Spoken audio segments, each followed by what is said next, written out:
ಎದ್ದ ತಕ್ಷಣ ದೇವರಿಗೆ ಸಮಯ ಕೊಡ್ತೀರಿ. ಬೆಳಿಗ್ಗೆ ಎದ್ದ ತಕ್ಷಣ ಆತನ ವಾಕ್ಯದೊಂದಿಗೆ ಸಮಯ ಕೊಡ್ತೀರಿ. ಅದೇ ಚೆನ್ನಾಗಿ ವಾಕ್ಯ ಹೇಳೋನು ವಾಕ್ಯ ಹೇಳ್ತಾನೆ. ನೀನು ಚೆನ್ನಾಗಿ ಬೈಬಲ್ ಓದಿದ್ರೆ ಯಾವನಾದ್ರೂ ಮೋಸ ಮಾಡ್ತಾನ? ಅದಕ್ಕೆ ನಮ್ಮ ಚರ್ಚಲ್ಲಿ ಹೇಳೋದು ಚೆನ್ನಾಗಿ ಬೈಬಲ್ ಓದು, ಚೆನ್ನಾಗಿ ವಾಕ್ಯ ನಿಮಗೆ ಗೊತ್ತಿರಬೇಕು. ವಾಕ್ಯ ಎಷ್ಟೋ ಜನರಿಗೆ ವಾಕ್ಯ ಚೆನ್ನಾಗಿ ಗೊತ್ತಿಲ್ಲದೆ ಇರೋ ಸಮಸ್ಯೆ. ಓದ್ಬೇಕು, ನೀವು ಬೈಬಲ್ ಓದ್ರಿ, ಪ್ರಸಂಗ ಕೇಳಿಸ್ಕೊಳ್ಳೋದಲ್ಲ. ಚೆನ್ನಾಗಿ ನೀವು ಬೈಬಲ್ ಓದ್ಬೇಕು. ಡೈಲಿ ನೀವು ಒಂದು 5 ಅಧ್ಯಾಯ ಓದಿದ್ರೆ ಎಷ್ಟು ಬೇಗ ಮುಗಿಸ್ಬೋದು ಬೈಬಲ್. ಒಂದು ವರ್ಷದ ಮುಂಚೆನೇ ಮುಗಿಸ್ಬಿಡ್ಬೋದು. 3 ತಿಂಗಳ ಬೈಬಲ್ನ ಓದಿ ಮುಗಿಸ್ಬೋದು. ಗೊತ್ತಾ? ಹಠ ಮಾಡಿದ್ರೆ, ಟೈಮ್ ತಗೊಂಡ್ರೆ, ಮೊಬೈಲ್ಗೆ ಅರ್ಧ ಗಂಟೆ ಕೊಡೋದು, ಟಿವಿ ಕೊಡೋದನ್ನ ಬೈಬಲ್ ಕೊಟ್ರೆ ಬೇಗ ಓದಿ ಮುಗಿಸ್ಬಿಡ್ತಾರೆ. ಅಲ್ಲೆಲ್ಲೋಯ್ಯ. ಹಾಗಾದ್ರೆ ಎಲ್ಲರೂ ಚೆನ್ನಾಗಿ ಬೈಬಲ್ ಓದ್ರಿ. ನಿನ್ನ ಬೈಬಲ್ ನಿನ್ನ ಕೈನಲ್ಲಿದೆ. ನಿನ್ನ ಬೈಬಲ್ ನಿನ್ನ ಕೈನಲ್ಲಿದೆ.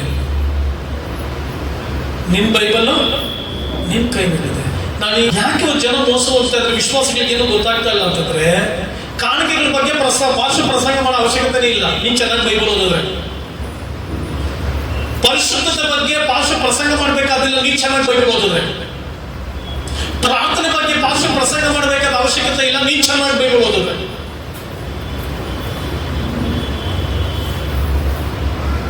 ನನ್ನ ಜೀವನದಲ್ಲಿ ಎಲ್ಲ ಕಡೆ ಬಹಳಷ್ಟು ಹೋರಾಟ, ಬಹಳಷ್ಟು ಎದುರು ನಾನು ನೋಡ್ತೀನಿ. ಯಾಕೆಂತಂದ್ರೆ ನಾನು ಜಾಸ್ತಿ ವಾಕ್ಯಕ್ಕೆ ಪ್ರಾಧಾನ್ಯತೆ ಕೊಡ್ತೀನಿ.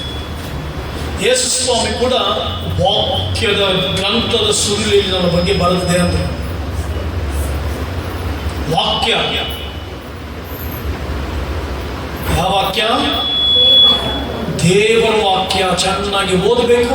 ಚೆನ್ನಾಗಿ ದೇವರ ವಾಕ್ಯ ಓದ್ಬಿಟ್ರೆ ಇನ್ನೊಬ್ರು ಹೇಳುವಂತ ಅವಶ್ಯಕತೆ ಇಲ್ಲ. Read your Bible, it's very important. ಆ ವಾಕ್ಯ ಯಾರನ್ನೂ ಕೂಡ ಬಿಟ್ಟಿಲ್ಲ. ದೇವರು ವಾಪಸ್ ಆತನ ಸಾನ್ನಿಧ್ಯ ಕರ್ಕೊಂಡು ಬರ್ತಾರೆ. ವಾಕ್ಯ, read your Bible, that is your daily medicine and daily protein. ಯಾವ್ದಮ್ಮ ಡೈಲಿ ಪ್ರೋಟೀನು? ಯಾವ್ದಮ್ಮ? ಬೆಳಿಗ್ಗೆ ಮಕ್ಕಳಿಗೆ ಎದ್ದ ತಕ್ಷಣ ಬೈಬಲ್ ಓದಿಸ್ರಿ, ಬೈಬಲ್ ವಾಕ್ಯ ಕೊಡಿ, ಬೈಬಲ್ ಕೇಳಿಸ್ಕೊಡಿ. ಸೊ ದೇವರ ವಾಕ್ಯ ಸ್ವಚ್ಛವಾದದ್ದು. ದೇವರ ವಾಕ್ಯಕ್ಕೆ ಹೋಗೋಣವಾ? ಎಷ್ಟು ಜನ ವಾಕ್ಯ ಕೇಳಿಸ್ಕೊಳ್ಳೋಕ್ಕೆ, ನಿದ್ದೆ ಮಾಡೋಕ್ಕೆ ಎಷ್ಟು ಜನ ಅವಾಗ ರೆಡಿ ಆಗ್ತಾ ಇದ್ದೀರಿ? ಎಷ್ಟು ಜನ ವಾಕ್ಯ ಕೇಳಿಸ್ಕೊಳ್ಳೋಕ್ಕೆ? ಹಾಲೆಲೂಯ. ನಮ್ಮ ಸಭೆಯಲ್ಲಿ ವಾಕ್ಯ ಸಾರಬೇಕಂದ್ರೆ ಬಹಳ ಇಷ್ಟ. ಸ್ಕೂಲ್ ಕಾಲೇಜುಗಳಿಗೆ ಆಬ್ಸೆಂಟ್ ಆಗ್ತಾರ ಇಲ್ಲ ಗೊತ್ತಿಲ್ಲ, ಚರ್ಚಿಗೆ ಆಬ್ಸೆಂಟ್ ಆಗ್ತಾ ಇರ್ತಾರೆ. ಸೊ ಪ್ರಿಯ ದೇವರ ಮಕ್ಕಳೇ, ನಾನು ಇದನ್ನ ದೇವರ ವಾಕ್ಯವನ್ನ ಸಾರ್ತೇನೆ. ದೇವರ ವಾಕ್ಯದ ಅನುಸಾರವಾಗಿ ನಡೆಯುವವರು ನಾವಾಗಬೇಕು. ದೇವರ ವಾಕ್ಯದ ಜನಾಂಗ ನಾವು. ದೇವರ ವಾಕ್ಯಾನುಸಾರವಾಗಿ ನಡೆಯುವಂತ ಜನಾಂಗ ನಮ್ಮದು. ಎಡಕ್ಕಾದರೂ ಬಲಕ್ಕಾದರೂ ತಿರುಗಿಕೊಳ್ಳದೆ ನೇರವಾಗಿ ಕರ್ತನ ವಾಕ್ಯದೊಂದಿಗೆ ದೃಷ್ಟಿ ಇಡುತ್ತಾ ಆತನ ವಾಕ್ಯದ ಮತ್ತಿನಲ್ಲಿ ಜೀವಿಸುವಂತವಾಗಬೇಕು. ಏನಪ್ಪ ಮತ್ತು ಅಂತ ಯೋಚನೆ ಮಾಡಿ ಪಾಸ್ಟರ್ ಮೆನ್ಷನ್ ಮಾಡ್ತಾ ಇದ್ದಾರೆ. ಏನಾದ್ರೂ ಕುಡಿಯೋದಕ್ಕೆ ಹೇಳ್ತಾ ಇದ್ದಾರಾ? ಎರೆಮೀನೇ ಹೇಳ್ತಾನೆ, ನಾನು ದೇವರ ವಾಕ್ಯದಿಂದ ಅಮಲೇರಿದವನಾಗಿ. ಯಾವ್ದ್ರಲ್ಲಿ ಅಮಲೇರ್ಬೇಕಮ್ಮ? ಯಾವ್ದ್ರಲ್ಲಿ ಅಮಲೇರ್ಬೇಕು? ನಿದ್ದೆ ಕಣ್ಣಲ್ಲಿ ಮಾತಾಡ್ಸಿದ್ರೆ ವಾಕ್ಯನೇ ಬರಬೇಕು. ಚೆನ್ನಾಗಿ ಕುಡಿದಿರುವವನನ್ನ ಎಷ್ಟೇ ಕುಡಿದಿದ್ದು ಎಬ್ಬಿಸಿ ನೋಡಿ, ಅವನು ಹೆಂಗ್ ಮಾತಾಡ್ತಾನ?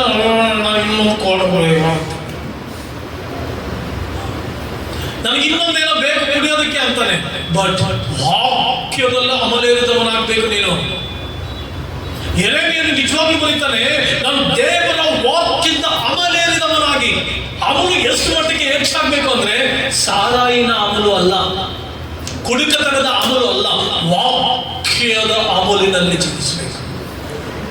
ಎಷ್ಟೋ ರಾತ್ರಿ ಲಭಿಸಿದ್ರು ಕೂಡ ನಾನು ಸತ್ಯವು ಮಾರ್ಗವು ಜೀವವಾಗಿದೆ, ನನ್ನ ಹೊರತು ತಂದೆ ಬಳಿ ಯಾರು ಹೋಗಲಾರ.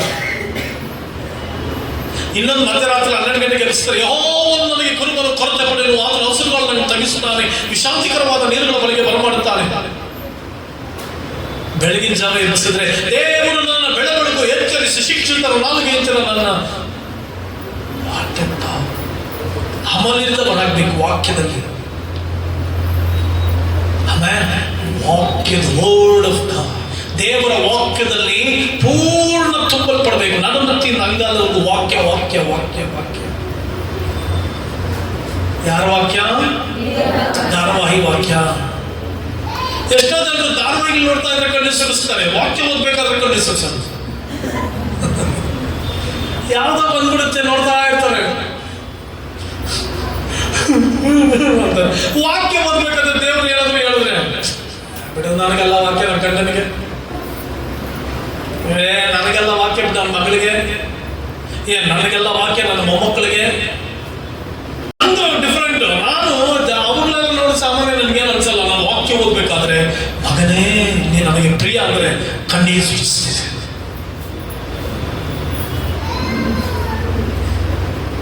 ಟಿವಿಗಳಲ್ಲಿ ಕಾಲ್ಪನಿಕವಾದದ್ದನ್ನು ಬರೋದು ನೋಡಿ ಕಣ್ಣಲ್ಲಿ ಪರಪರಪ ಅಂತ ನೀರು ಬರೋದಾದ್ರೆ, ನಿತ್ಯತ್ವಕ್ಕೆ ನಡೆಸುವಂತ ಬೈಬಲ್ ನಿಮ್ಮ ಕೈಗಳಿರುವಾಗ ನೀನು ಓದುವಾಗ ನಿನ್ನ ಕಣ್ಣಲ್ಲಿ ನೀರು ಬರ್ತಾ ಇದೆಯಾ? It's very important.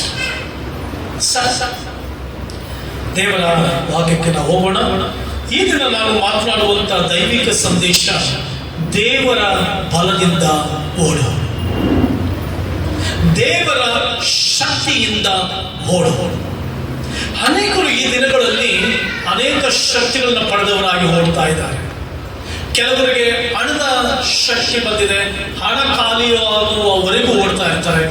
ಕೆಲವರಿಗೆ ಇನ್ಫ್ಲೂಯೆನ್ಸ್ ಪವರ್ ಇರುತ್ತೆ, ಇನ್ಫ್ಲೂಯೆನ್ಸ್ ಖಾಲಿಯಾಗುವವರೆಗೂ ಓಡ್ತಾ ಇರ್ತಾರೆ. ಕೆಲವರಿಗೆ ಕೆಲವು ಶಕ್ತಿಗಳು ಅವರ ಜೀವನದಲ್ಲಿರುವಾಗ ಅದು ಖಾಲಿಯಾಗುವವರೆಗೂ ಓಡ್ತಲೇ ಇರ್ತಾರೆ. ಅನೇಕರು ಓಡ್ತಾ ಇದ್ದಾರೆ.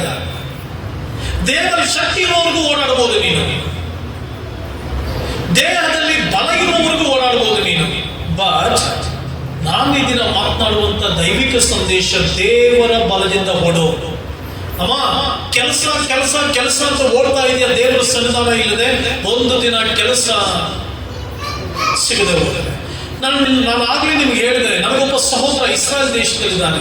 ಆ ಸಹೋದರ ನನಗೊಂದು ಮಾತನ್ನು ಹೇಳಿದ, ಒಳ್ಳೆ ಭಯಭಕ್ತಿ ಉಳ್ಳಂತ ಸಹೋದರ, ದೇವರಿಗೆ ಭಯಭಕ್ತಿ ಉಳ್ಳಂತ ದೇವ ಮಗ.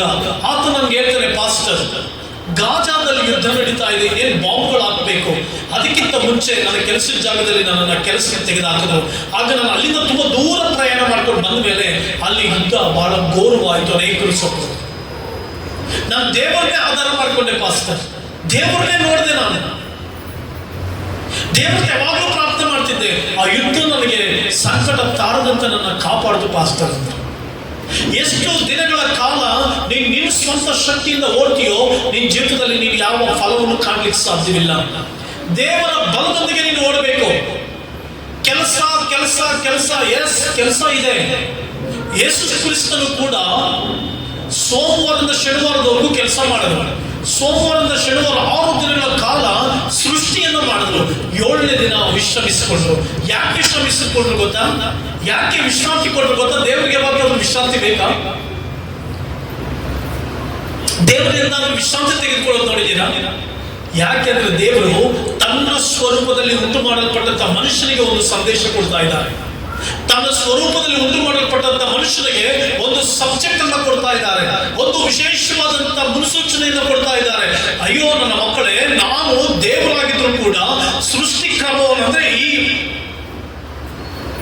ವಾಕ್ ಅದನ್ನು ಕೆಲಸ ಮಾಡಿದಂತೆ 7 ದಿನಗಳ ಕೆಲಸ ಸೃಷ್ಟಿ ಕಾರ್ಯವನ್ನು ಮುಗಿಸಿ 6 ದಿನಗಳು ಮುಗಿಸಿ 7 ದಿನ ವಿಶ್ರಾಂತಿ ಪಡೆದ.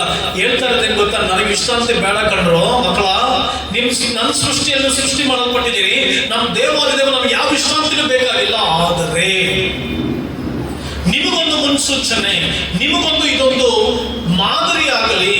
ಸೋಮವಾರದ ಶನಿವಾರ ಕೆಲಸ ಮಾಡು, ಭಾನುವಾರ ದೇವರ ಸನ್ನಿಧಾನಕ್ಕೆ ಬಾ ಅಂತ. ನನ್ನ ಸನ್ನಿಧಾನಕ್ಕೆ ಬಾ, ನನ್ನಲ್ಲಿ ವಿಶ್ರಾಂತಿ ಪಡಿ, ನನ್ನಲ್ಲಿ ಬಲ ಇದೆ, ನನ್ನಲ್ಲಿ ಶಕ್ತಿ ಇದೆ, ನನ್ನಲ್ಲಿ ಆರೋಗ್ಯ ಇದೆ, ನನ್ನಲ್ಲಿ ಸಂತೋಷ ಇದೆ, ನನ್ನಲ್ಲಿ ನೆಮ್ಮದಿ ಇದೆ. ಬಂದು ನನ್ನ ಆರಾಧಿಸು, ಬಂದು ನನ್ನನ್ನು ಸ್ತುತಿಸುವಂತ ಅರ್ಥ. ಎಷ್ಟೋ ಜನರು ಓಡ್ತಿರುವಾಗ ಪೌಲು ನಮಗೆ ಒಂದು ವಾಕ್ಯವನ್ನು ಬರೆದಿಟ್ಟಿದ್ದಾರೆ. ಫಿಲಿಪ್ಪಿ 4ನೇ ಅಧ್ಯಾಯ 13ನೇ ವಚನ. ನನ್ನನ್ನು ಬಲಪಡಿಸುವಾತನಲ್ಲಿ ಇಟ್ಟುಕೊಂಡು ನಾನು ಎಲ್ಲಕ್ಕೂ ಶಕ್ತನಾಗಿದ್ದೇನೆ. ನನ್ನನ್ನು ಬಲಪಡಿಸುವಾತನಲ್ಲಿ ಇಟ್ಟುಕೊಂಡು ಶಕ್ತನಾಗಿದ್ದೇನೆ. ಹಾಗಾದ್ರೆ ಪೌಲನಿಗೆ ಬಲ ಎಲ್ಲಿಂದ ಬಂತು? ಪೌಲನಿಗೆ ಶಕ್ತಿ ಎಲ್ಲಿಂದ ಬಂತು? ಯಾವುದೋ ಕುರಿ ಪಡ್ಕೊಂತ ಇದೆ, ಆಫ್ ಮಾಡಿದ್ರೆ ತಲೆ ಸ್ವಲ್ಪ ಕಟ್ಟಾಕ್ರಿ. ಅದಕ್ಕೆ ಚರ್ಚ್ಗಳಿಗೆ ಬಂದಾಗ ಫೋನ್ಗಳನ್ನ ಸ್ವಲ್ಪ ಸೈಲೆಂಟ್ ಮಾಡಿಬಿಡಿ, ಸ್ವಿಚ್ ಆಫ್ ಮಾಡಿಬಿಡಿ 2 ಅವರ್. ಸೊ ನನ್ನನ್ನು ಬಲಪಡಿಸುವ ಆತನಲ್ಲಿ ಇಟ್ಟುಕೊಂಡು ನಾನು ಎಲ್ಲಕ್ಕೂ ಶಕ್ತನಾಗಿದ್ದೇನೆ, ಎಲ್ಲ ಕಾರ್ಯಗಳು ಶಕ್ತನಾಗಿದ್ದೇನೆ. ನಾನು ಯಾರು ಬಲಪಡಿಸ್ತಾ ಇದ್ದಾರೆ? ಕ್ರಿಸ್ತನು ನನ್ನನ್ನು ಬಲಪಡಿಸ್ತಾರೆ. ಅದರಿಂದ ನಾನು ಎಲ್ಲಕ್ಕೂ ಶಕ್ತನಾಗಿದ್ದೇನೆ. ಹಾಗಾದ್ರೆ ಇವತ್ತು ನೀನು ಯಾರಿಂದ ಬಲವಂತ ಇದೆಯಾ? ಕೆಲಸ ಓಕೆ ಇರಬೇಕು, ಬಟ್ ದೇವರಿಲ್ಲದೆ ಕೆಲಸ ಇಲ್ಲ. ಒಂದು ನೆಗಡಿ ಜ್ವರ ತಂದ್ರೆ ಆಸ್ಪತ್ರೆಗೆ ಎಷ್ಟು ಖರ್ಚು ಮಾಡ್ತೀಯಾ?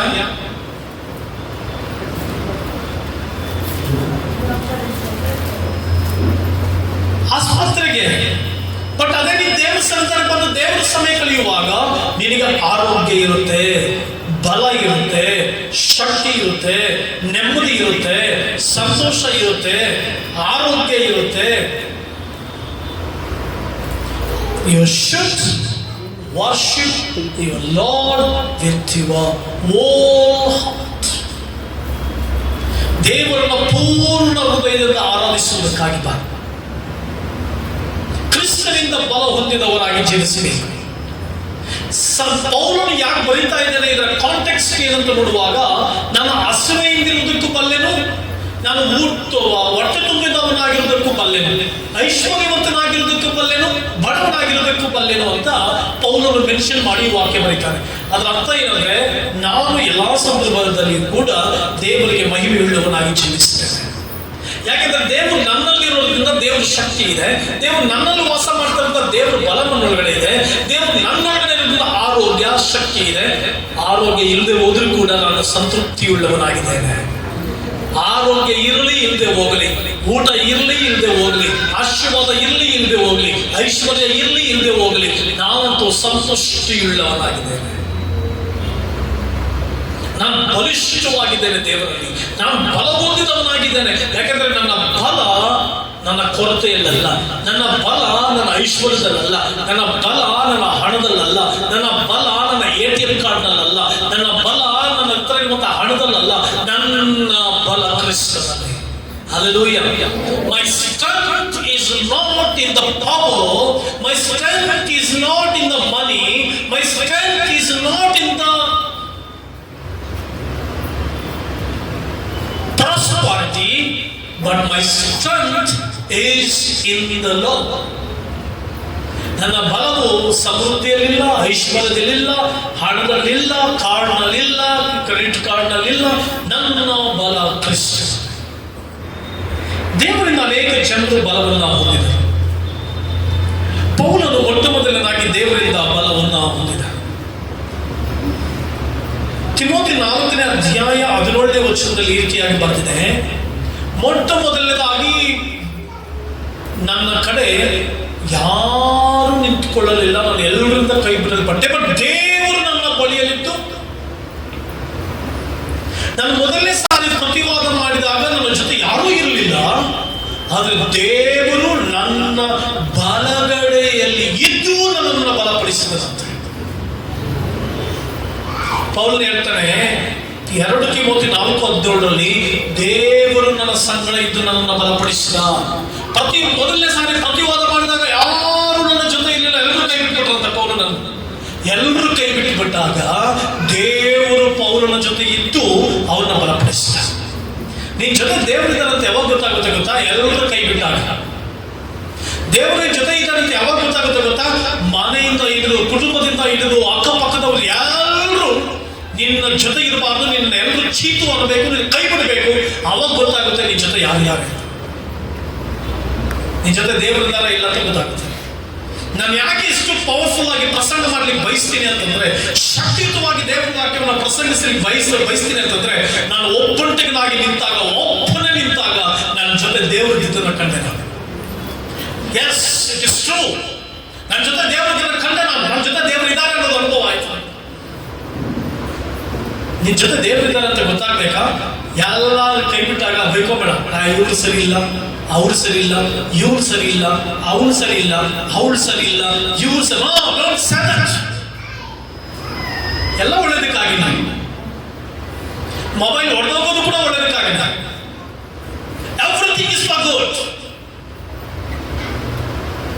ಎಲ್ಲ ಒಳ್ಳೇದಕ್ಕಾಗಿದೆ. ನಿನ್ ಜೊತೆ ದೇವರದನ್ನ ಕಾಣುವುದು. ಪೌಲನ ಜೊತೆ ಯಾರು ಇರಲಿಲ್ಲ, ಅವ್ರ ಜೊತೆ ಪ್ರತಿವಾದ ಮಾಡ್ಲಿಕ್ಕೆ ಯಾರು ಇರಲಿಲ್ಲ. ಒಬ್ಬೊಟ್ಟಿಗನಾಗ್ಬಿಟ್ಟ. ಒಬ್ಬೊಟ್ಟಿಗನವರಾಗ ಪೌಲ್ ಹೇಳ್ತಾರೆ, ನನ್ನ ಬಳಿಯಲ್ಲಿ ದೇವರಿದ್ದು ಸಂತೈಸ್ತಾ, ನನ್ನ ಬಳಿಯಲ್ಲಿ ದೇವರಿದ್ದ. ಎಷ್ಟು ಸ್ಟ್ರಾಂಗ್ ಆಗಿ ಹೇಳ್ತಾ ಇದೆ ನೋಡಿ, ಎಷ್ಟು ಬಲಿಷ್ಠವಾಗಿ ಹೇಳ್ತಾ ಇದೆ. That testimony I need. ಆ ಟೆಸ್ಟಿಮೋನಿ ನಮಗೆ ಬೇಕಿದೆ. ನನ್ನ ಜೊತೆ ದೇವರಿದ್ದಾನೆ. ದಟ್ ಟೆಸ್ಟಿಮೋನಿ ನೀನು ಹೇಳ್ಬೋದ ಇವತ್ತು ನನ್ನ ಜೊತೆ ದೇವರಿದ್ದಾನೆ. ಯಾವಾಗ ಎಲ್ಲರೂ ಕೈ ಬಿಟ್ಟಾಗ, ಯಾರು ಜೊತೆ ಇಲ್ಲದೆ ಇರುವಾಗ ದೇವರು ನನ್ನ ಜೊತೆ ಇದ್ದಾನೆ. ನನ್ನ ಜೀವನದಲ್ಲಿ ಒಂದು ದಿನ ಬಂತು, ನಾನು ಒಬ್ಬೊಟ್ಟಿಗೆ ಅನಿಸಿದಂಥ ದಿನ ಬಂತು, ಒಬ್ಬನೇ ಅನ್ನುವಂಥ ದಿನ ಬಂತು. ಅವತ್ತು ನನಗೆ ಅರ್ಥ ಆಯ್ತು, ಇಡೀ ಪರಲೋಕ ನನ್ನ ಜೊತೆ ಇದೆ, ಇಡೀ ದೇವದೂತರು ನನ್ನ ಜೊತೆ ಇದ್ದಾರೆ, ಇಡೀ ಪರಲೋಕದ ದೇವರು ನನ್ನ ಜೊತೆ ಇದ್ದಾರೆ ಅಂತ ಅನುಭವ ಆಯ್ತು. ಆವತ್ತು ತೀರ್ಮಾನ ತಗೊಂಡೆ, ಇನ್ನು ದೇವರಿಗೋಸ್ಕರ ಓಡಬೇಕು, ಇನ್ನು ದೇವರಿಗೋಸ್ಕರ ಏನೋ ಮಾಡಬೇಕು, ಶ್ರೇಷ್ಠ ಮಾತನ್ನು ಮಾಡಬೇಕು, ನುಗ್ಗಬೇಕು ದೇವರಿಗೋಸ್ಕರ. I decided to run for God. ಪ್ರಿಯ ಸಹೋದರ ಸಹೋದರಿ, ದೇವರು ನಿನ್ನ ಜೊತೆ ಇರ್ತಾನೆ. ದೇವರು ನಿನ್ನೊಂದಿಗಿದ್ದು ಬಲಪಡಿಸ್ತಾನೆ. ಪೌಲ ಬಲಪಟ್ಟ, ಒಬ್ಬಂಟಿಗನಾಗಿ ನಿಂತ. ಯಾರಿಗಾಗ್ಲಿಲ್ಲ. ಒಳ್ಳೆ ಸೇವಕ ಅಲ್ವಾ, ಅಭಿಷೇಕನಲ್ವಾ, ಎಷ್ಟೊಂದು ಸೇವೆಯನ್ನು ಮಾಡಿದ. ಅವನು ಬರೀತಾ ಇದ್ದಾನೆ, ನನ್ನನ್ನು ಎಲ್ಲರೂ ಕೈ ಬಿಟ್ಬಿಟ್ರು, ನಾನು ಒಬ್ಬಂಟಿತನಲ್ಲಿ ನಿಂತಾಗ ದೇವರನ್ನ ಬಳಿಯಲ್ಲಿದ್ರು ಅಂತ ಪ್ರಸಂಗಿಸ್ತಾ ಇದ್ದಾನೆ. ಆ ಅನುಭವಕ್ಕೆ ಎಲ್ಲರೂ ಬರಬೇಕು. ನಾನು ಹಾದು ಹೋಗಿದ್ದೀನಿ, ದೇವ್ರ ಜೊತೆ ಇದ್ದಾರೆ ಅಂತ ಗೊತ್ತಾಗಿದೆ. ನಿನ್ನ ಜೀವನದಲ್ಲಿ ದೇವ್ರ ನಿನ್ನ ಜೊತೆ ಇರೋದನ್ನು ಕಾಣು. ಅಕ್ಕಪಕ್ಕ ಯಾರನ್ನು ನೋಡ್ಬೇಡ, ದೇವ್ರ ನಿನ್ನ ಜೊತೆ ಇರೋದನ್ನು ಕಾಣು. ಸಂಕಟಗಳು ಬರುವಾಗ, ಶ್ರಮಗಳು ಬರುವಾಗ, ದೇವರೇ ನೀನು ನನ್ನ ಜೊತೆ ಇರುವುದು ನಿಶ್ಚಯ ಮಾಡಬೇಕು. ಕಣ್ತೆರಿ ಸ್ವಲ್ಪ, ನನ್ನ ಕಣ್ಣು ತೆರೆ, ಆಗ ನಿನ್ನ ಧರ್ಮಶಾಸ್ತ್ರದ ಅದ್ಭುತಗಳನ್ನ ಕಂಡುಕೊಳ್ಳುವೆನು. ಎಲೀಷನ ಬಳಿಗೆ ಗೇಜಿ ಬಂದು ಹೇಳ್ತಾನೆ, ಎಲೀಷಾ ನಿನ್ನ ಸುತ್ತಮುತ್ತಲು ವೈರಿಗಳನ್ನ ನಿಂತು ಬಿಟ್ಟಿದ್ದಾರೆ, ಏನ್ ಮಾಡೋದು? ದೇವರು ಎಲೀಷನ ಪ್ರಾರ್ಥನೆ ಮಾಡ್ತಾನೆ, ದೇವರೇ ಇವರು ಕಣ್ಣುಗಳು ನೋಡುವಂತೆ ತೆರೆ ಅಂದ್ರೆ. ಇವತ್ತು ನಿನ್ನ ಕಣ್ಣುಗಳು ತೆರೆಯಲ್ಪಡಬೇಕು, ಆತ್ಮಿಕ ಕಣ್ಣುಗಳು ತೆರೆಯಲ್ಪಡಬೇಕು. ದೇವರನ್ನ ಕಾಣುವುದಕ್ಕಾಗಿ, ದೇವರ ಜೊತೆ ಇರುವುದನ್ನು ಕಾಣುವುದಕ್ಕಾಗಿ ಕಣ್ಣುಗಳು ತೆರೆಯಲ್ಪಡಬೇಕು. ಪೌಲನು ದೇವರಿಂದ ಬಲ ಹೊಂದಿದ, ಪೌಲನು ದೇವರಿಂದ ಶಕ್ತಿ ಹೊಂದಿದ, ಪೌಲನು ದೇವರಿಂದ ಸಂತೈಸಲ್ಪಟ್ಟ, ಪೌಲನು ದೇವರಿಂದ ಉತ್ತೇಜನವನ್ನು ಪಡೆದ. ನೀನು ಕೂಡ ದೇವರಿಂದ ಉತ್ತೇಜನ ಬಲವನ್ನ ಪಡೆಯಬೇಕು. 1 ಸಮುವೇಲ 36 ಬಂದಿದೆ, ದಾವೀದನು ತನ್ನನ್ನು ದೇವರಲ್ಲಿ ಬಲಪಡಿಸಿಕೊಂಡನಂತೆ. ಏನಂತ ನೋಡುವಾಗ ಚಿಕ್ಕಲಗ ಊರು ಸುಟ್ಟು ಹಾಕಲ್ಪಟ್ಟಿರ್ತದೆ, ಎಲ್ಲ ಕರುಕಲಾಗಿರ್ತದೆ, ಕುಟುಂಬದವರನ್ನೆಲ್ಲ ಕರ್ಕೊಂಡು ಹೋಗ್ಬಿಟ್ಟಿರ್ತಾರೆ, ವೈರಿಗಳು ಸೆರೆ ಹಿಡ್ಕೊಂಡು ಹೋಗ್ಬಿಟ್ಟಿರ್ತಾರೆ. ಅವಾಗ ಇವನು ಇಕ್ಕಟ್ಟಿನಲ್ಲಿ ಇರ್ತಾನೆ, ಜನ ಎಲ್ಲ ಕಲ್ಲೆಷ್ಟುಕೊಳ್ಬೇಕಂತ ಹೇಳುವಾಗ ಇವನು ದೇವರ ಹತ್ರ ಹೋಗ್ತಾನೆ, ದೇವರಲ್ಲಿ ತನ್ನನ್ನು ಬಲಪಡಿಸಿಕೊಳ್ತಾನೆ. ಕುಟುಂಬದಲ್ಲಿ ಸಮಸ್ಯೆಗಳು ಬರುತ್ತಾನ, ಫ್ಯಾಮಿಲಿನಲ್ಲಿ ಮಿಸ್ಅಂಡರ್ಸ್ಟ್ಯಾಂಡಿಂಗ್ಗಳು ಬರುತ್ತೆ. ಸೈತಾನ ತಂದಾಗ್ತಾನೆ. ಅವನ ಕೆಲಸ ಏನು ಹೇಳಿ? ಅವನ ಕೆಲಸ ಏನು? ಎಜುಕೇಶನ್ ಅಲ್ಲಿ ಅವನ ಕೆಲಸ ಏನು? ನಿನ್ಗೆ ಏನೋ ಸಮಸ್ಯೆ ತಂದಾಗ್ಬೋದು, ನಿನ್ ಜೀವನ ಹಾಳು ಮಾಡ್ಬೇಕಷ್ಟೇ ಅವನಿಗೆ. ಅದಕ್ಕೆ ಯೋಹಾನನ ಸುವಾರ್ತೆಯಲ್ಲಿ ಬರ್ತಿದೆ, ಕಳ್ಳನ್ನು ಕದ್ದುಕೊಳ್ಳುವುದಕ್ಕೂ ಹಾಳು ಮಾಡುವುದಕ್ಕೂ ಕೊಯ್ಯುವುದಕ್ಕೂ ಬರ್ತಾನೆ ಹೊರತು ಮತ್ತೆ ಯಾವುದಕ್ಕೂ ಬರುವುದಿಲ್ಲ. ನಾನಾದ್ರೂ ಜೀವವಿರಬೇಕೆಂತಲೂ ಆ ಜೀವವು ಸಮೃದ್ಧಿಯಾಗಿರ್ಬೇಕೆಂತಲೂ ಬಂದಿಲ್ಲ. ದೇವರು ನಿನ್ನ ಜೀವನ ಸಮೃದ್ಧಿಯಾಗಿರ್ಬೇಕಂತ ಬಯಸಿದ್ರೆ ಸೈತಾನ ಇಲ್ಲ ಸಮೃದ್ಧಿ ಇಲ್ವಾ? ನೀನು ಎಜುಕೇಶನ್ ಕಡೆ ಗಮನ ಕೊಡ್ಬೇಕಾದ್ರೆ ಎಜುಕೇಶನ್ ಕಡೆ ಗಮನ ಕೊಡ್ಬೇಡ, ಹುಡುಗರ ಕಡೆ ಗಮನ ಕೊಡ್ಬೇಡ. ಎಜುಕೇಶನ್ ಕಡೆ ಗಮನ ಕೊಡ್ಬೇಡ. ನೋಡು, ಆ ಹುಡುಗ ಅಲ್ಲಿದ್ದಾನೆ ನೋಡು, ಆ ಹುಡುಗ ಅಲ್ಲಿದ್ದಾನೆ ನೋಡು.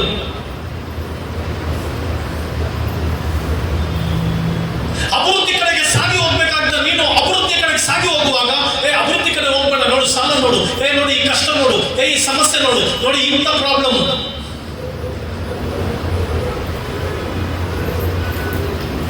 ಸಹೋದರಿ, ದಾವೀದನು ಬಲು ಇಕ್ಕಟ್ಟಿನಲ್ಲಿ ಸಿಲುಕಿ ಹಾಕಿಕೊಂಡಂತೆ. ಬಲು ಇಕ್ಕಟ್ಟಿನಲ್ಲಿ ಸಿಲುಕಿ ಹಾಕಿಕೊಂಡ. ಯಾಕಂದ್ರೆ ಕುಟುಂಬದವನ್ನೆಲ್ಲ ಕರ್ಕೊಂಡು ಹೋಗಿದ್ದಾರೆ ಕಲ್ಲೆಸೆದುಕೊಳ್ಳಬೇಕು. ಸೈತಾನ ಯಾವಾಗಲೂ ಪ್ರಾಬ್ಲಮ್ಸ್ ತೋರಿಸ್ತಾನೆ. Don't look your problem but look for solution.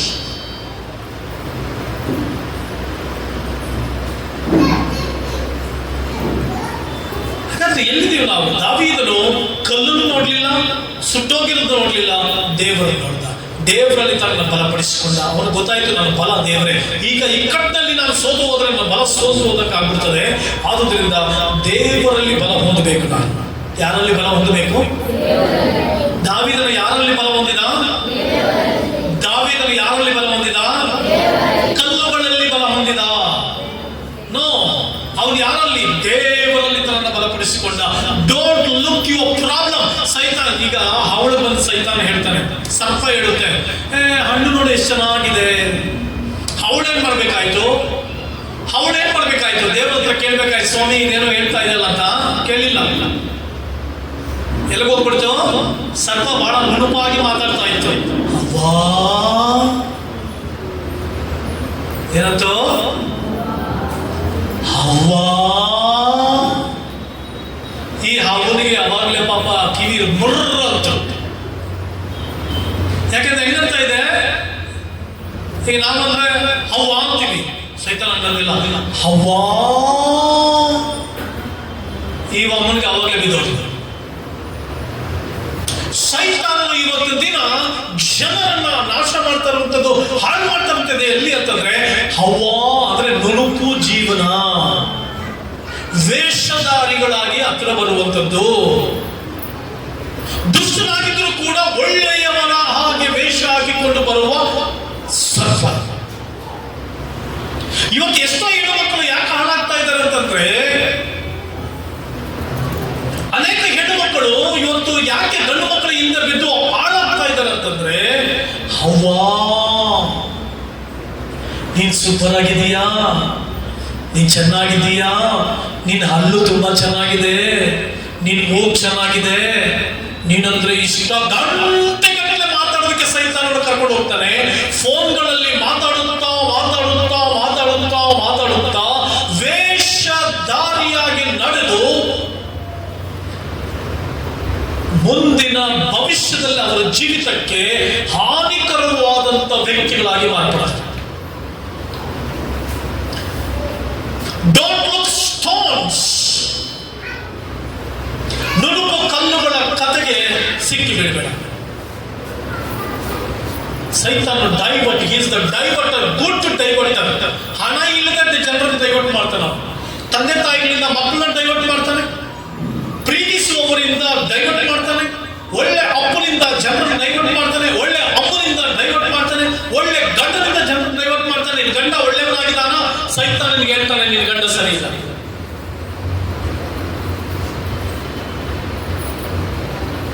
He will divert your mind. ಎಷ್ಟೋ ಜನರು ಲೋಕದಲ್ಲಿ ಕಷ್ಟ ಅನುಭವಿಸ್ತಾ ಇದ್ದಾರೆ, ಸಖತ್ ಅನುಭವಿಸ್ತಾ ಇದ್ದಾರೆ, ವೇದನೆ ಅನುಭವಿಸ್ತಾ ಇದ್ದಾರೆ. ಬಟ್ ಡೈವರ್ಟ್ ಆಗಬೇಡ. ದಾವೀದನು ಡೈವರ್ಟ್ ಆಗಲಿಲ್ಲ. ಚಿಕ್ಕದಾಗಿ ಊರೆಲ್ಲ ಸುಟ್ಟೋಗಿದೆ, ಹೆಂಡತಿ ಮಕ್ಕಳನ್ನೆಲ್ಲ ಸೆರೆ ಹಿಡ್ಕೊಂಡೋಗಿದ್ದಾರೆ, ಅವನ ಜೊತೆ ಇದ್ದವರೆಲ್ಲ ಕಲ್ಲೆಸ್ತು ಕೊಲ್ಬೇಕಂತಿದ್ದಾರೆ. ಬಟ್ ಅವನು ಡೈವರ್ಟ್ ಆಗಲಿಲ್ಲ, ದೇವರಿಂದ ಬರ ಹೊಂದಿದ. Don't divert your mind from good things to bad. ಸಮಾಜ ಕೆಟ್ಟೋಗಿದೆ, ವೇಷ ಹಾಕೊಂಡು ಬದುಕ್ತಾ ಇದೆ, ವೇಷಧಾರಿಗಳಾಗಿದ್ದಾರೆ. ಎಷ್ಟೋ ಜನರು ವಿಚಿತ್ರವಾದ ಬದುಕಿನಲ್ಲಿದ್ದಾರೆ. ಕಮಾನ್ ಸಭೆ, ಎಚ್ಚರವಾಗು. ನಿನ್ನ ಮಕ್ಕಳನ್ನ ಎಚ್ಚರಿಕೆಯಿಂದ ಗಮನ ಇಡು. ನಿನ್ನ ಮಕ್ಕಳ ಮೇಲೆ ಗಮನ ಇಡು, ನಿನ್ನ ಹೆಂಡತಿ ಮೇಲೆ ಗಮನ ಇಡು, ನಿನ್ನ ಗಂಡನ ಮೇಲೆ ಗಮನ ಇಡು. ಅನುಮಾನದ ಗಮನ ಅಲ್ಲ, ಅವರು ದೇವರಲ್ಲಿದ್ದಾರೋ ಇಲ್ಲವೋ ಎಂಬುದಾಗಿ ಪರೀಕ್ಷಿಸು. ಅವರು ದೇವರಲ್ಲಿದ್ದಾರಾ? ದಾವೀದನು ಡೈವರ್ಟ್ ಆಗಲಿಲ್ಲ, ದೇವರಲ್ಲಿ ಬಲಪಡಿಸಿಕೊಂಡ. ನಿನ್ನ ಜೀವನ ಕೂಡ ಡೈವರ್ಟ್ ಆಗಬಾರದು. ಸೈತಾನನು ನುಡಿತಾ ಇದ್ದಾನೆ, ನಿನ್ನ ಮನಸ್ಸಿನೊಳಗಡೆ ಕೆಟ್ಟ ಆಲೋಚನೆ ಮೂಲಕ ನುಡಿತಾ ಇದ್ದಾನೆ. ನಿನ್ನ ಜೀವನದಲ್ಲಿ ದೇವರ ಮಹಿಮೆಯನ್ನು ಬಿಟ್ಟು ಹೋಗುವುದಕ್ಕಾಗಿ.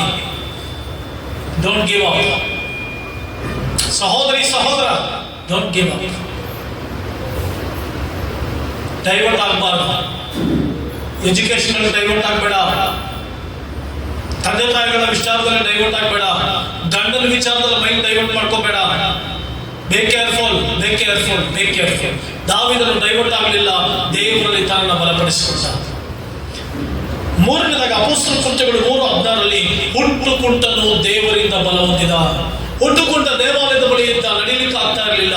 ಹುಟ್ಟುಕುಂಟನನ್ನ ಪೇತ್ರ ಯೋಹಾನ ನೋಡಿ, ಬೆಳ್ಳಿ ಬಂಗಾರವಂತೂ ನನ್ನಲ್ಲಿಲ್ಲ, ನನ್ನಲ್ಲಿ ಇರುವುದನ್ನು ಕೊಡುತ್ತೇನೆ, ನಜರೇತಿನ ಯೇಸುವಿನ ಹೆಸರಿನಲ್ಲಿ ಎದ್ದು ನಡೆದಾನಂತ. ಆ ಹುಟ್ಟುಕುಂಟನ ಕಾಲುಗಳಿಗೆ ಬಲ ಬಂದಂತೆ ಅವನು ಬಲವೊಂದಿ ಹಾರಾಡಿದ. ಇವತ್ತು ನೀನು ಕುಂಟನಾಗಿ ಹೋಗಿದೆಯಮ್ಮ, ಕುಂಟಲಾಗಿ ಹೋಗಿದೀಯಾ? ಆಶೀರ್ವಾದದಲ್ಲಿ ಕುಂಟತನ, ಕ್ಯಾರೆಕ್ಟರ್ನಲ್ಲಿ ಕುಂಟತನ, ಯಾವ್ದು ಎದ್ದು ನಡೆಯಕ್ಕೆ ಆಗ್ತಾ ಇಲ್ವಾ? ಕುಂಟರಾಗಿ ಹೋಗಿದ್ರ? ಬೆಳ್ಳಿ ಬಂಗಾರವನ್ನು ನನ್ನಲ್ಲಿಲ್ಲ, ನನ್ನಲ್ಲಿರುವುದನ್ನು ಕೊಡುತ್ತೇನೆ, ನಜರೇತಿನ ಯೇಸು. ಯಾವ ಯೇಸು? ಯಾವ ಯೇಸು? ಯಾಕೆ ನಜರೇತಿನ ಯೇಸು? ಅನೇಕ ಯೇಸುಗಳು ಈ ಲೋಕದಲ್ಲಿ ಇದ್ದಾರೆ. ನಾನೇ ಯೇಸು ಅಂತ ಹೇಳ್ಕೊಳ್ಳೋರು ಇದ್ದಾರೆ. ಅದ್ಭುತಗಳು ಮಾಡ್ತಾ, ಮಹತ್ಕಾರಗಳು ಮಾಡ್ತಾ, ಆಶೀರ್ವಾದಗಳು ಮಾಡ್ತಾ, ಪ್ರವಾದನೆಗಳು ಮಾಡ್ತಾ ತಾವೇ ದೇವರುಗಳಾಗ್ಬಿಟ್ಟಿದ್ದಾರೆ. ದಯವಿಟ್ಟು ನಜರೇತಿನ ಯೇಸುವಿಗೆ, ನಜರೇತಿನ ಯೇಸುವಿನ ಸ್ಥಾನ ಕೊಡು. ನಾನು ರೀಸೆಂಟ್ ಆಗಿ ನನ್ನ ಹತ್ರ ಒಬ್ಬ ಸಹೋದರರು ಬಂದಿದ್ರು. ಒಂದು ಚರ್ಚ್. ಆ ಚರ್ಚ್ನಲ್ಲಿ ಯಾವ ರೀತಿಯಾದಂಥ ದೇವರ ವಾಕ್ಯಕ್ಕೆ ವಿರುದ್ಧವಾದ ಕಾರ್ಯ ಇದೆ ಅಂತಂದ್ರೆ, ಪಾಸ್ಟರ್ ಹೇಳ್ತಾರಂತೆ 9 ವಾರ ನಿನಗೆ ಮಾಟ ಮಂತ್ರ ಮಾಡಿದ್ದಾರೆ. ಆ ಪಾಸ್ಟರ್ ಬೂದಿ ಕೊಡ್ತಾರಂತೆ, ಉಪ್ಪು ಕೊಡ್ತಾರಂತೆ, ಮತ್ತೇನೋ ಕೋಲ್ ಕೊಡ್ತಾರಂತೆ, ಏನೋ ಖರ್ಚಿಗೆ ಕೊಡ್ತಾರಂತೆ, ನೀರು ಕೊಡ್ತಾರಂತೆ, ಅದೆಲ್ಲ ಕೊಂಡ್ಕೊಳ್ಬೇಕಂತೆ. ನನ್ನ ಹತ್ರ ಬಂದರು. ನಾನು ಸ್ಟ್ರೈಟ್ ಫಾರ್ವರ್ಡ್ ಒಂದು ಮಾತು ಹೇಳಿದೆ, ಅವನ ಮನೆಗೆ ಸೇರಿಸ್ಬೇಡ. ನೀವು ಬೈಬಲ್ಗೆ ವಿರುದ್ಧವಾದದ್ದನ್ನ ಮಾಡುವಂತ ವ್ಯಕ್ತಿಯನ್ನ ಮನೆಗೆ ಸೇರಿಸಬೇಡ. ಯಾರಾದ್ರೂ ನಿಮ್ಮಲ್ಲಿ ಯಾವ ರೀತಿಯಾದಂತ ಮೋಸ ಹೋಗೋದಾದ್ರೆ 9 ವಾರ ಚರ್ಚಿಗೆ ಬಂದ್ರೆ, ತುಂಬಾ ಜನ ಇಲ್ಲೂ ಬರ್ತಿರ್ತಾರೆ. ಫಸ್ಟ್ 7 ವಾರ ಬಂದು ಏನೂ ಆಗ್ಲಿಲ್ಲ, ಅಮ್ಮ ನಾನು ಮಾಟ ಮಾತ್ರ ಮಾಡೋದಲ್ಲ, ಶಾಸ್ತ್ರ ಹೇಳೋನಲ್ಲ. ನನಗೆ ಜನರು ದೇವರ ಕಡೆ ತಿರುಗಿಕೊಳ್ಬೇಕೆಂಬ ಆಸೆಗೆ ಹೊರತು ನನ್ನ ಕಡೆಗೆ ತಿರುಗಿಸಿಕೊಳ್ಳುವಂತ ಸಾಮರ್ಥ್ಯ ನನಗಿಲ್ಲ. ಯೇಸು ಇಲ್ಲದೆ, ಪವಿತ್ರಾತ್ಮನಿಲ್ಲದೆ ಹೋದ್ರೆ ಕೇರ್ ಆಫ್ ಫುಟ್ಬಾಲ್. ವರಗಳು ಕೊಟ್ಟಿರೋದು ಯಾರು? ಅಭಿಷೇಕ ಮಾಡೋದು ಯಾರು? ಸೇವೆ ಕರೆದವರು ಯಾರು? ವಾಕ್ಯದ ಜ್ಞಾನ ಕೊಟ್ಟವ್ರು ಯಾರು? ಬೈಬಲ್ ಕೈ ಕೊಟ್ಟವ್ರು ಯಾರು? ವಾಕ್ಯದ ಅರ್ಥ ತಿಳಿಸ್ಕೊಡ್ತಾ ಇರೋರು ಯಾರು? ಪ್ರಸಂಗ ಮಾಡೋಕೆ ಶಕ್ತಿ ಕೊಟ್ಟವ್ರು ಯಾರು? ಆ ಎಲ್ಲ ಅವರಾಗಿರ್ಬೇಕಾದ್ರೆ ನಾವಿಲ್ಲಿ ಬುಡುಬುಡಿಕೆ ಏನು? ಯಾರು ಕೂಡ ಮೋಸ ಹೋಗ್ಬೇಡಿ.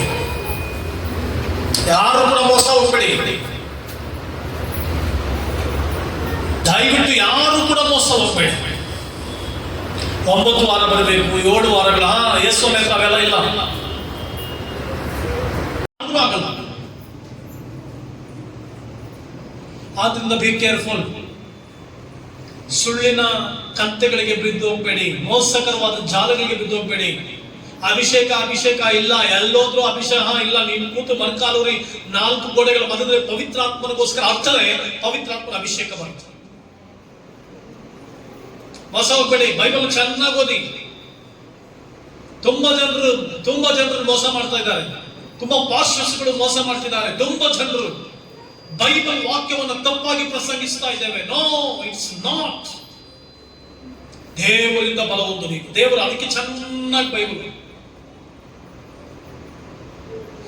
ದೇವರಿಂದ ಬಲ ಹೊಂದಿದಂತೆ ಹುಟ್ಟುಕೊಳ್ತಾ ನೀನು ಕೂಡ ದೇವರಿಂದ ಬಲ ಹೊಂದುವೆ.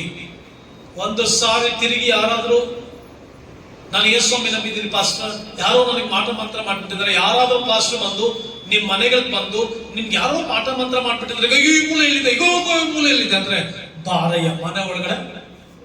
ಯಾವ ಮೂಲೆ ಎಲ್ಲಿದೆ? ಬಾ ಒಳಗಡೆ. ಬಾಗ್ಲಾಕ್ಬಿಟ್ಟು ನನ್ ಕರೀರಿ, ಯಾವ್ರಿಗೆ ಯಾವ ದೆವ್ವ ಇದೆ ಅಂತ ನಾನು ಹೇಳ್ತೀನಿ. ಒಂದು ಸಾರಿ ನೀನು ಯೇಸು ಕ್ರಿಸ್ತನ ಪೂರ್ಣ ಹೃದಯದಿಂದ ಅಂಗೀಕರಿಸಿಕೊಂಡ್ರೆ 1000 ಮಂತ್ರವಾದಿಗಳು ನಿಂತು ಮಂತ್ರ ಮಾಡಿದ್ರು ಕೂಡ ನಿನಗೆ ತಟ್ಟಲ್ಲ. ತಟ್ಟಲ್ಲ, ನಿನಗೆ ತಟ್ಟಲ್ಲ. ಅದು ನಮ್ ದೇವರು, ಅವ್ರ ಸತ್ಯ ಅಂತ ಅದಕ್ಕೆ ನಾನು ನಂಬಿರೋದು. ಅಭಿವೃದ್ಧಿ ಆಗ್ಲಿಲ್ಲ ಮತ್ತೆ ಹಂಗೆ ಹಿಂಗೆ, ದಟ್ ಇಸ್ ಯುವರ್ ಮಿಸ್ಟೇಕ್. ನೀನೆಲ್ಲ ಬೈಬಲ್ ಓದಿ, ನಿನ್ ಮಿಸ್ಟೇಕ್ ಎಲ್ಲ.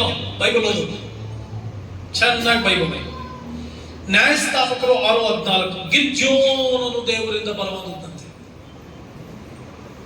ಗಿದ್ಯೋನನು ಯಾರಿಂದ ಬಲ ಹೊಂದಿದ? ಹೆದರ್ಬಿಟ್ಲ ಇವನು. ತುಂಬಾ ಭಯ ಪಡ್ತಾ ಇದ್ದ. ಯುದ್ಧಕ್ಕೆ ಹೋಗೋ ಭಯ, ಅವ್ರನ್ನ ಹೋಗಿ ಸೋಲ್ಸೋ, ಇಲ್ಲ ಸ್ವಾಮಿ ಆಗಲ್ಲ ಭಯ. ಹೆದರ್ತಾ ಇದ್ದಂತ ಗಿದ್ಯೋನನ್ನ ದೇವರು ಬಲಪಡಿಸಿದ. ಯಾವ್ದ್ರ ವಿಷಯದಲ್ಲಿ ಎದುರ್ತಾ ಇದೆಯಮ್ಮ? ಯಾವ್ದ್ರ ವಿಷಯದಲ್ಲಿ ಎದುರ್ತಾ ಇದೆಯಾ? ನೀನ್ ದೇವರೊಂದಿಗಿದ್ದಾಗ, ದೇವರು ನಿನ್ನೊಂದಿಗಿದ್ದಾಗ, ದೇವರ ಜೊತೆಯಲ್ಲಿದ್ದಾಗ ನೀನು ಯಾವುದಕ್ಕೆ ಹೆದರ್ಬೇಕಾದ ಅವಶ್ಯಕತೆ. ದೇವರು ನಿನ್ನೊಂದಿಗಿದ್ದು ನಡೆಸುತ್ತೆ. ದೇವರ ಮಹಿಮೆ ನಿನ್ನೊಂದಿಗಿದ್ದು ನಡೆಸುತ್ತೆ. ದೇವರ ಆಶೀರ್ವಾದ ನಿನ್ನೊಂದಿಗಿದ್ದು ನಡೆಸುತ್ತೆ. ಹಲ್ಲೆಲೂಯಾ. ಗಿದ್ಯೋನನು ದೇವರಿಂದ ಬಲ ಹೊಂದಿದ, ಗಿದ್ಯೋನನು ದೇವರ ಶಕ್ತಿಯಿಂದ ಬಲ ಹೊಂದಿದ, ಗಿದ್ಯೋನನು ದೇವರೊಂದಿಗಿದ್ದ. ದೇವರು ಅವನು ಒಬ್ಬ ದೇವರು ಅವನಿಗೆ ಹೇಳ್ತಾರೆ ಪರಾಕ್ರಮಶಾಲಿಯೇ. ಗಿದ್ಯೋನನ್ನ ಬಲಪಡಿಸಿದ ದೇವರು ನಿನ್ನನ್ನು ಬಲಪಡಿಸಿದ. ಇವರು ದೇವರಿಂದ ಬಲ ಹೊಂದಿದ್ರು. ಹಾಗಾದ್ರೆ ದೇವರಿಂದ ಬಲ ಹೊಂದುವುದಾದ್ರೆ ಹೇಗೆ? ದೇವರಿಂದ ಶಕ್ತಿ ಹೊಂದುವುದಾದ್ರೆ ಹೇಗೆ? ದೇವರಿಂದ ಬಲ ಹೊಂದಿದ ಪ್ರಾರ್ಥನೆ ಪಾಸ್ಟರ್ ಹೇಳ್ತಾ ಇದ್ದೀನಿ, ದೇವರಿಂದ ಬಲ ಹೊಂದಿರಿ, ದಾವೀದ ದೇವರಿಂದ ಬಲ ಹೊಂದಿದ. ಎಸ್, ದೇವರಿಂದ ಬಲ ಹೊಂದುವುದಾದ್ರೆ ಹೇಗೆ? ಯೆಶಾಯನ ಬರೆದ ಪ್ರವಾದನ ಗ್ರಂಥ 40:31. ಯೆಶಾಯ 40:31 ಬರೆದಿದೆ, ಯೆಹೋವನನ್ನು ನಿರೀಕ್ಷಿಸುವವರೋ ಹೊಸ ಬಲವನ್ನು ಹೊಂದುವರು, ಹದ್ದುಗಳಂತೆ ರೆಕ್ಕೆಗಳನ್ನ ಚಾಚಿಕೊಂಡು ಏರುವರು, ಓಡಿ ದಣಿಯರು ನಡೆದು ಬಳಲು. ಯೆಹೋವನನ್ನು ನಿರೀಕ್ಷಿಸಿಕೊಳ್ಳಿ. ಯಾವ್ಯಾವ ನಿರೀಕ್ಷೆ ಬರುತ್ತಮ್ಮ ಜೀವನದಲ್ಲಿ, ಯಾರನ್ನ ನೋಡ್ಬೇಕು ಅನ್ಸುತ್ತಮ್ಮ ಜೀವನದಲ್ಲಿ. ಆದ್ರೆ ದೇವರು ನೋಡಮ್ಮ ಸಹೋದರ ಸಹೋದರಿ, ಯಾರನ್ನು ನಿರೀಕ್ಷಿಸು ನೀನು? ಯಾರನ್ನು ನಿರೀಕ್ಷಿಸು ನೀನು? Seek the lord. ಯಾರನ್ನು ನೋಡ್ಬೇಕಮ್ಮ? ದೇವರನ್ನು ನೋಡ್ಬೇಕು.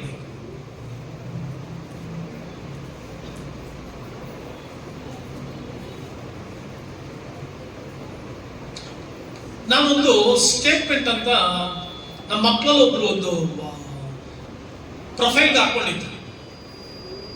ಪಾಸಿಟಿವ್ ಆಗಿರುವಂತ ಜಾಗದಲ್ಲಿ ಜನರು ಪಾಸಿಟಿವ್ ಆದದನ್ನ ಹುಡುಕ್ತಾರೆ, ನೆಗೆಟಿವ್ ಆದಂತ ಯೋಚನೆಗಳುಳ್ಳವರು ಯಾವ್ದು ಎಲ್ಲದರಲ್ಲೂ ನೆಗೆಟಿವ್ ಆದದನ್ನೇ ಹುಡುಕ್ತಾನೆ.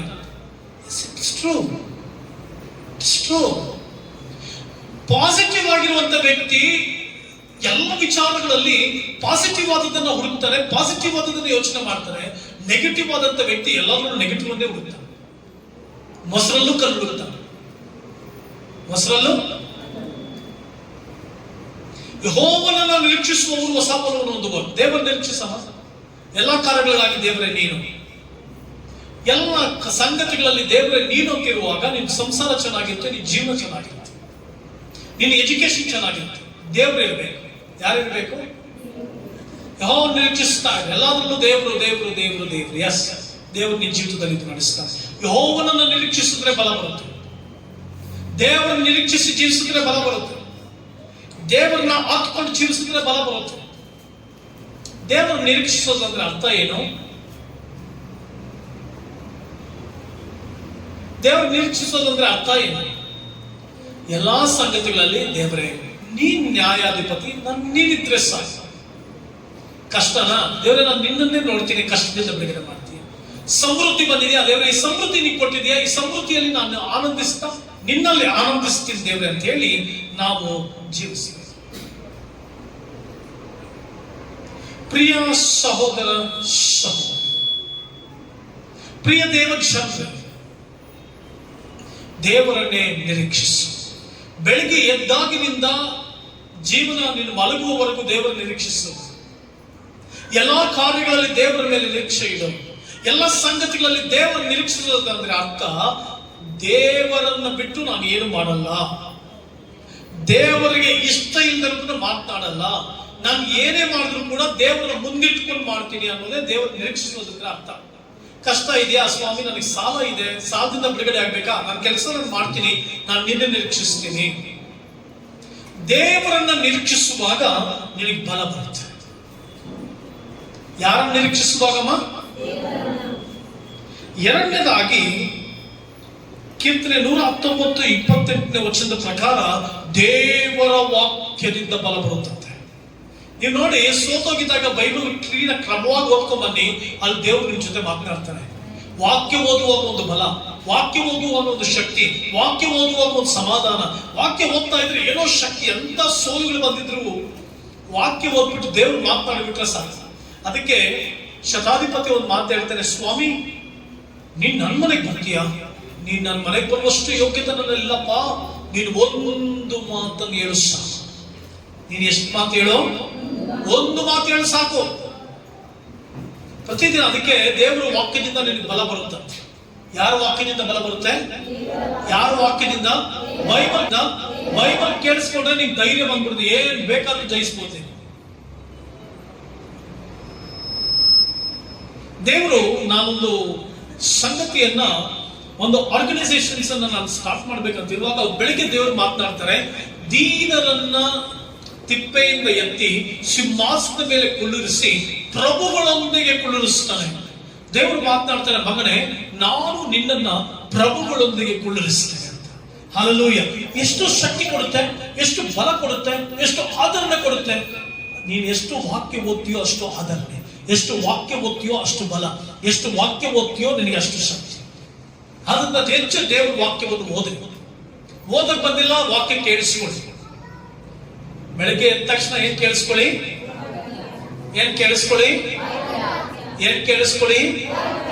ಏನು ಓದಿ? ಬೈಬಲ್. ಅವಾಗ ನಿನಗೆ ಬಲ ಬರುತ್ತೆ. ಮಾತ್ರವಲ್ಲದೆ 2019-14 ದೇವರ ಸನ್ನಿಧಾನದಲ್ಲಿ ಧೈರ್ಯ ಸಿಗ್ತದೆ. ಹಿಜ್ಕೀಯ ರಾಜನಿಗೆ ಒಂದು ಪತ್ರ ಬರುತ್ತೆ, ಭಯಭ್ರಾಂತನಾಗ್ತಾನೆ, ದೇವರ ಸನ್ನಿಧಾನಕ್ಕೆ ಹೋಗಿ ಬಲ ಹೊಂದಿ ಬರ್ತಾನೆ. ಅಮ್ಮ, ದೇವರ ಆಲಯಕ್ಕೆ ಬರಬೇಕು, ಉಪವಾಸ ಪ್ರಾರ್ಥನೆಗೆ ಬಂದು ದೇವರ ಆಲಯದಲ್ಲಿ ಪ್ರಾರ್ಥಿಸು, ಆರಾಧನೆಗೆ ಬಾ, ದೇವರ ಆಲಯದಲ್ಲಿ ನಿನಗೆ ಬಲ ಸಿಗುತ್ತೆ. ನೀವು ನೋಡಿ, ನಾನು ಈ ನಡುವೆ ಡೈಲಿ ಬರ್ತೇನೆ ಇಲ್ಲಿಗೆ, ಬಂದು ದೇವರ ಸಮ್ಮುಖದಲ್ಲಿ ಕೂತ್ಕೊಂಡಾಗ ಏನೋ ಒಂದು ಧೈರ್ಯ, ಏನೋ ಒಂದು ಬಲ.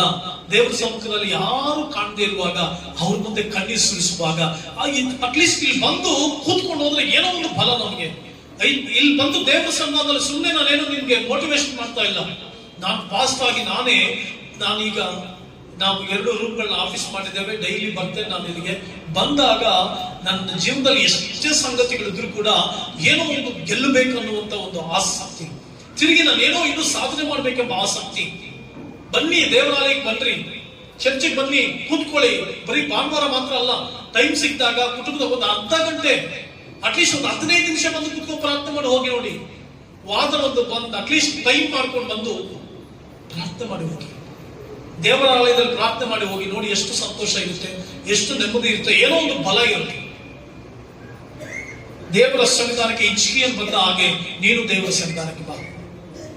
ಅದಕ್ಕೆ ಕೆಲವು ಸಾರಿ ಬೆಳಗ್ಗೆನೆ ಬಂದ್ಬಿಡ್ತೀನಿ, ಬಂದು ಕುತ್ಕೊಂಡು ಹಾಡಾಡ್ಕೊಂಡು, ದೇವರೇ ನನ್ನ ಶಕ್ತಿಗೊಳಿಸಪ್ಪ, ನನಗೆ ಇನ್ನೂ ಮಾಡ್ಬೇಕಾದ ಕಾರ್ಯ ಬಹಳಷ್ಟು ಇದೆ, ನನಗೆ ಬಲ ಬೇಕು. ಅಟ್ಲೀಸ್ಟ್ ಹೊರಗಡೆ ಹೋಗಿದ್ರು ಕೂಡ ಈ ದೇವರ ಸನ್ನಿಧಾನಕ್ಕೆ ಬಂದು ದೇವರ ಸಾನ್ನಿಧ್ಯದಲ್ಲಿ ಸ್ವಲ್ಪ ಸಮಯ ಕೂತು ಹೊರಗಡೆ ಹೋಗ್ತೇನೆ. ಅಷ್ಟು ಶಕ್ತಿ ಬಲ ನಿನಗೂ ನನಗೆ ಸಿಗುತ್ತೆ. 3ನೇದಾಗಿ ಜಕರ್ಯ 4:6 ಬಂದಿದೆ, ಬಲದಿಂದ, ಪರಾಕ್ರಮದಿಂದಲ್ಲ, ಬಲದಿಂದಲ್ಲ ಎಲ್ಲ ನನ್ನ ಆತ್ಮನಿಂದಲೇ, ಪವಿತ್ರಾತ್ಮನಿಂದ ಬಲಪಡಿಸ್ತಾನೆ. ಪವಿತ್ರಾತ್ಮನ ಎಷ್ಟು ಅನುಸರಿಸಿ ನಡೀತೀಯೋ, ಪವಿತ್ರಾತ್ಮನ ಎಷ್ಟು ಅನುಸರಣೆ ಮಾಡಿ ನಡೀತೀಯೋ, ಪವಿತ್ರಾತ್ಮನ ಜೊತೆಯಲ್ಲಿ ನಡೀತೀಯೋ, ಅಷ್ಟು ನಿನಗೆ ಬಲ. ಪವಿತ್ರಾತ್ಮನಿಂದ ನಿನಗೆ ಬಲ, ಪರಾಕ್ರಮದಿಂದಲ್ಲ, ಬಲದಿಂದಲ್ಲ, ಎಲ್ಲ ನನ್ನ ಆತ್ಮನಿಂದಲೇ. ದೇವರಾತ್ಮನಿಂದ ನಿನಗೆ ಬಲ, ದೇವರಾತ್ಮನಿಂದ ನಿನಗೆ ಶಕ್ತಿ. ದೇವರಾತ್ಮನು ನಿನ್ನನ್ನು ಬಲಪಡಿಸುವಂತನಾಗಿದ್ದಾನೆ. ಪವಿತ್ರಾತ್ಮನ ಅನುಸರಿಸಿ ನಡಿ, ಪರಿಶುದ್ಧಾತ್ಮನ ಕೇಳು. Holy spirit, through holy spirit you will get strength. ಪವಿತ್ರಾತ್ಮನಿಂದ ನಿಮಗೆ ಬಲ. ಪವಿತ್ರಾತ್ಮನೇ ನನ್ನನ್ನು ಬಲಪಡಿಸುತ್ತ, ದೇವರನ್ನ ಕೇಳು, ದೇವರನ್ನು ಬಲಪಡಿಸ್ತಾನೆ. ಮಾತ್ರವಲ್ಲದೆ ಕೊನೆಯದಾಗಿ ಕೀರ್ತನೆ 84:5 ಬರೆದಿದೆ, ನಿನ್ನಲ್ಲಿ ಬಲ ಹೊಂದುವ ಮನುಷ್ಯರು ಧನ್ಯರು. ದೇವರಿಂದ ಬಲ ಹೊಂದುವಂತವರು ಧನ್ಯರು, ಆಶೀರ್ವದಿಸಲ್ಪಟ್ಟವರು.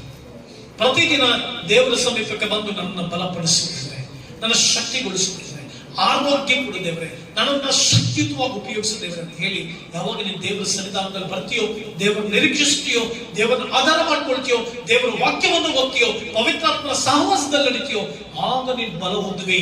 ಬಲ ಹೊಂದುವುದು ಮಾತ್ರ ಅಲ್ಲ, ದೊಡ್ಡ ಕಾರ್ಯಗಳು ಮಾಡುವಿ, ಶಕ್ತಿಯುತವಾದ ಕಾರ್ಯಗಳು ಮಾಡುವಿ, ಶ್ರೇಷ್ಠವಾದ ಕಾರ್ಯಗಳು ಮಾಡುವಿ. ಕರ್ತನು ನಿಮ್ಮೆಲ್ಲರನ್ನ ಆಶೀರ್ವದಿಸಲಿ. ದೇವರ ವಾಕ್ಯಗಳ ಮೂಲಕ ನಿಮ್ಮೊಟ್ಟಿಗೆ ಮಾತನಾಡಿದ್ದೇನೆ ಎಂಬುದಾಗಿ ನಾನು ನಂಬುತ್ತೇನೆ. ದೇವರಿಂದ ಬಲ ಹೊಂದಿ ದೇವರಿಗೋಸ್ಕರ ದೊಡ್ಡ ಕಾರ್ಯಗಳು ಮಾಡ್ರಿ, ದೊಡ್ಡ ಆಶೀರ್ವಾದಗಳು ಪಡ್ಕೊಳ್ಳಿ, ಉನ್ನತವಾದ ಕಾರ್ಯದಲ್ಲಿ ಜೀವಿಸ್ರಿ.